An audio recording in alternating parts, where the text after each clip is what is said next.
Bonjour, bienvenue sur ma chaîne. Aujourd'hui, on se retrouve pour une vidéo que je voulais filmer depuis une éternité. J'ai pris énormément de retard et c'est le book haul. Je sais pas jusqu'où il remonte à très loin. Et il y a en tout, je n'ai pas compté, mais beaucoup de livres. Et à la fin de la vidéo, je vais faire une promesse. Donc, petit suspense pour que vous restiez jusqu'à la fin. Et je précise un autre truc, vous allez sûrement le remarquer. J'ai attaché mes cheveux. Parce que j'en ai trop, puis que si je les attache pas, ça fait n'importe quoi autour de moi. Donc ils sont... ça fait juste bizarre quand je tourne la tête parce que j'ai une mini couette. Mais sinon ça va. C'est un peu le tournage de l'imprévu, mais c'est ça que j'aime avec les book hauls, c'est un petit peu n'importe quoi. Comme d'habitude, on commence avec les livres neufs et j'ai beaucoup de livres neufs, je sais pas ce qui s'est passé. On commence avec des livres que vous avez... On commence avec des livres... Marie! On commence avec deux livres dont vous avez déjà entendu parler sur ma chaîne. Il s'agit de ça, de Stephen King, que j'ai commencé dans le cadre du Pumpkin Autumn Challenge. J'avais acheté le 1 et puis en voyant que j'aimais ça, ben j'ai acheté le 2, donc voilà, j'ai les deux tout beau tout neuf. À peu près 1000 pages de bonheur. Ensuite, un livre que j'ai acheté mais totalement au feeling, j'ai envie de dire. Il s'agit de La Nuit de l'Erreur de Tanar Ben-Jelloun, de ce que j'ai compris. C'est l'histoire d'une fille qui naît le jour de la mort de son grand-père. Il y a une espèce de malédiction autour de ça. En gros, je l'ai pris juste à cause de ça. Avec son audace érotique, son féminisme et sa mystique, La Nuit de l'Erreur est un livre habité par la poésie. On continue avec les livres que vous avez déjà vus. Et Sequan Island de David Vann, que j'ai acheté encore une fois, pour le Pumpkin Autumn Challenge. C'est donc l'histoire d'un garçon qui va se retrouver sur une île sauvage en Alaska, tout seul avec son père. Son père qui a quelques problèmes dans sa vie, puis qui est un peu violent des fois, donc ça va mal se terminer clairement cette histoire-là. Je pense que ça va probablement me détruire psychologiquement. Je commence à être habituée. J'ai lu pas mal de livres off ces temps-ci, fait que continuons dans cette... bonne lancée. Ensuite, on y va avec les influences.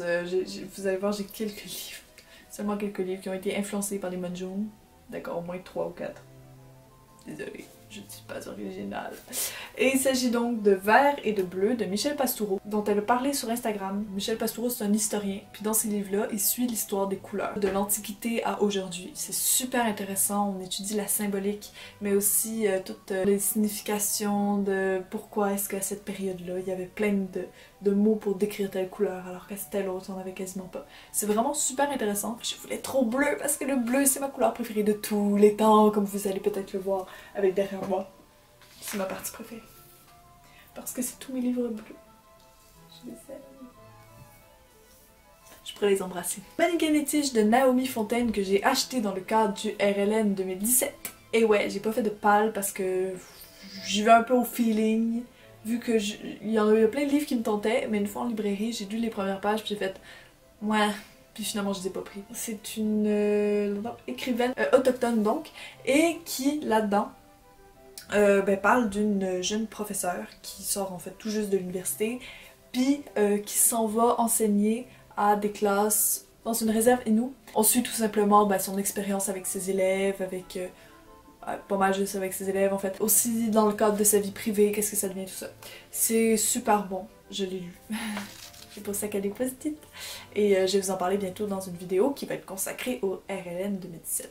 Mais il va peut-être pas y avoir tellement beaucoup de livres parce que il y a beaucoup de livres que j'ai pris en librairie puis que ça a fait mais on continue avec un coup de cœur. Il s'agit d'Aquarium de David Vann. Voilà. Que j'ai acheté. Encore une fois, Justine m'a influencée. Je dis un gros merci parce que c'était une super lecture. Et en plus, la couverture est bleue. Je suis aux anges. Je suis aux anges parce que comme ça, je garde le livre parce qu'il est beau et il me rappelle des bons souvenirs. C'est l'histoire d'une jeune fille qui adore les poissons. Elle va à l'aquarium de sa ville tous les soirs. Puis elle fait juste regarder les poissons, regarder les méduses, regarder tout. Ça la fait rêver, tout et tout. Et puis à un moment donné, elle va croiser un vieux monsieur là, puis ce vieux monsieur là va changer sa vie. On va aussi parler beaucoup de sa mère, parce qu'elle vit toute seule avec sa mère, qui est assez particulière comme personne. C'est une... Voilà, c'est une personne spéciale. On va découvrir en fait le passé de sa mère, qui va en fait influencer le passé de cette adolescente-là. Ensuite, on continue avec un livre. Ok, là ce livre-là, vous me le direz si ça vous tente ou pas, parce que j'ai une grosse hésitation en ce moment. Et il s'agit de Ranger inspire la joie, la méthode KonMari pas à pas de Marie Kondo. Marie Kondo, là, je vous en avais sûrement pas entendu parler de la méthode KonMari. C'est en gros une méthode de rangement qui consiste à se débarrasser de tout ce qui ne nous inspire pas de joie. Puis l'idée, ben, c'est de se retrouver avec juste des trucs qui nous rendent joyeux, et donc avec moins d'objets, et donc le bordel revient pas. Fait qu'une fois que c'est en ordre, c'est en ordre. Et ben, j'ai appliqué ça, mais comme je vis encore chez mes parents, je l'ai appliqué seulement à ma chambre. Mais pour de vrai, ça a comme vraiment tout changé dans ma manière d'être dans cette pièce-là, de ce que cette pièce-là représente pour moi, mon amour en fait pour les objets dans cette pièce-là, tout. Puis je me demandais si ça vous intéresserait que je fasse une vidéo juste sur ce livre-là. Bon, ce serait pas une vidéo de 15 minutes là, enfuyez-vous pas, mais genre d'en parler comme 5 minutes, là, de dire un peu c'est quoi mon expérience, puis en quoi je trouve que c'est bien, tout ça. Fait que... vous me le direz, parce que le rangement, ça inspire pas tout le monde, hein. Je comprends tout à fait, mais moi je me suis découvert une petite passion pour voilà, mettre les trucs à leur place, puis se débarrasser aussi, mon dieu, je me suis débarrassée de tellement de stuff. On continue avec deux livres d'une auteure que j'ai découvert cet été, et il s'agit de Nous sommes tous des féministes de Chimamanda Ngozi Adichie. Ai-je bien prononcé? Je crois que oui. Et Cher et Jawed. Que j'ai lu, ça fait quand même un bout de temps, mais dont je vais vous parler éventuellement. Peut-être pas lui, parce que lui il a pas grand chose à dire, mais lui, ça a été pas une claque, mais ça a été vraiment une grosse découverte. Dans celui-là, l'autrice, ben, en fait, nous explique c'est quoi le féminisme, le pourquoi du comment, de pourquoi c'est bien, et tout. Ça se démystifie. Et dans celui-là, ben, en fait, elle écrit une lettre à une amie à elle, qui a demandé comment élever sa fille de manière féministe. Puis elle lui donne plein de conseils de comment l'élever, puis j'ai trouvé ça vraiment révélateur sur notre système d'éducation, ben d'éducation en fait plus à la maison, là, pas genre global, mais sur notre manière en fait d'élever les filles, puis notre manière d'élever les garçons. Puis waouh, je pense que ça fait vraiment partie des livres que tout le monde devrait lire en fait, pour permettre à notre société d'évoluer. J'ai acheté Le pays des rêves oubliés de Lavinia Petit. Par qui ai-je été influencée d'après vous? On fait un petit... hein? On se le demande-tu vraiment? Non, Lemon June, encore une fois, influencée. Encore une fois, je ne regrette pas. Je le fais traîner, en fait, depuis des mois. J'attends le bon moment pour le finir. Là, je l'ai mis en pause, ça va faire... je sais pas combien de temps. J'ai presque fini. Et voilà. Et c'est l'histoire d'un écrivain qui va un jour trouver une lettre qu'il a écrite à une femme, avec une photo de cette femme-là. Et cette femme-là, il n'y a aucun souvenir d'elle. Mais dans cette lettre, il voit que cette femme était extrêmement importante pour lui. Puis il se dit, mais comment ça, je l'ai oublié? Et donc il va finir par se retrouver à Tirnaïl, le pays des choses oubliées, en fait. Puis il va partir dans une espèce de quête identitaire pour retrouver ses souvenirs, pour ben, se retrouver lui-même. C'est d'une poésie incroyable. Je veux pas trop en parler, encore une fois, parce que j'ai l'impression que j'ai tendance à faire des updates dans mes book hauls. Mais waouh! En plus, la couverture, elle est bleue et elle est belle. Toutes les couvertures bleues sont belles, anyway. On va continuer avec l'influençage de Lemon June. Elle en a beaucoup parlé sur Instagram. Personne ne gagne de Jack Black. Donc quand je l'ai vu, je l'ai juste pris tout de suite. Je le sens bien ce livre-là. Ça parle d'un vagabond bandit. En gros, ça raconte sa vie. Moi déjà, les voleurs, les bandits, je sais pas pourquoi, mais j'ai vraiment une fascination pour les voleurs. Je vous ai pas beaucoup parlé de livres de voleurs jusqu'à présent, mais je vous le dis, je vous jure que c'est une fascination chez moi. Fait que je le sens bien, mettons. Je le sens très bien. Dernier livre neuf, et non le moindre, c'est un livre que j'attendais avec impatience. C'est Pico Books cette fois-ci qui m'a influencée et elle a fait une vidéo trop belle où elle met plein de citations de ces livres-là. Sérieusement, allez voir cette vidéo, elle est magnifique. Je checkais à chaque jour s'il était dans ma librairie. Quand il est arrivé, je l'ai réservé et j'ai foncé pour l'acheter. C'est là d'ailleurs que j'ai accidentellement acheté Personne ne gagne. Sirius de Stéphane Servan. Rien qu'à le présenter, j'ai un gros sourire parce que je l'ai commencé. D'ailleurs, on voit les post-it. À chaque fois, les post-it, c'est le... Dans ce monde post-apo, on se retrouve avec Avril et Kid Avril élève en fait Kid, ben elle est un peu plus vieille, elle est genre ado. Puis Kid il a comme je sais pas trop quel âge, 6 ans peut-être, peut-être même moins. Jusqu'à ce que eh ben, son passé la rattrape. Et ils vont partir dans une espèce de road trip. Dans une espèce de quête en fait. C'est d'une douceur, c'est d'une poésie. En tout cas, c'est mon premier Stéphane Servant, puis sérieusement, ça commence très très bien. Les autres me tentaient absolument pas, c'est le premier de lui qui me tente. Je vais encore une fois vous en parler dans la vidéo du RLN. Je sais pas si je vais présenter plus de livres que celui-là, puis Mannequin et Tige. On va voir. Et voilà, c'était mes livres neufs. C'était tellement plein de beaux trucs. Pour de vrai, je vous présente ça, là, j'ai juste envie d'aller m'asseoir puis lire. Les livres usagés maintenant, il y en a un brin plus, mais pas trop. On a fini les livres neufs avec une influence de Pico Books, donc on va commencer les livres usagés avec une influence de Pico Books. Mécontente à Oraibi de Bérangère. Encore une fois, je vais rusher sur le nom, fait que je vais vous le mettre plus proche en le disant. Hop. Bérangère Cournoute. Alors ce livre en gros, il compte le destin d'une jeune amérindienne d'Arizona. Donc ça va vraiment décrire les coutumes de son peuple, son enfance. Ben, j'ai commencé les premières pages pour voir. D'ailleurs j'ai mis un signet qui marche parfaitement. Hein? J'en sais très très peu, mais pour de vrai j'ai comme confiance. Je pense que ça va être... ben, comme pas mal tous les livres de Pico. Je pense que ça va être très doux, ça va être très poétique. Ensuite, 2 trouvailles dont je suis tellement contente.